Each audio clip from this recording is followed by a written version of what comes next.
جب انسان نماز کے لیے کھڑا ہوتا ہے تو وہ براہ راست اپنے رب سے، اللہ تعالیٰ سے راز و نیاز کی باتیں کر رہا ہوتا ہے۔ اپنے رب سے دنیا اور آخرت میں معافی اور عافیت کا سوال کر۔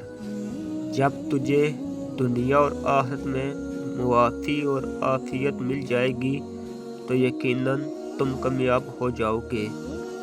بندہ اس وقت تک اللہ تعالیٰ کے عذاب سے امن میں رہتا ہے جب تک اللہ تعالیٰ سے استغفار کرتا رہتا ہے۔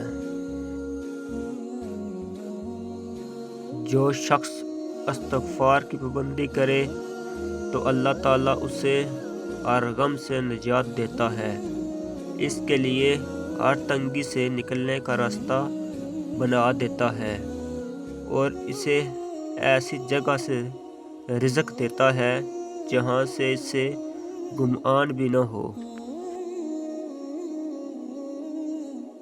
اللہ تعالیٰ تمہاری 3 باتوں سے راضی ہوتا ہے اور 3 باتوں کو ناپسند کرتا ہے، اور جن باتوں سے راضی ہوتا ہے کہ تم اس کی عبادت کرو اور اس کے ساتھ کسی چیز کو شریک نہ کرو۔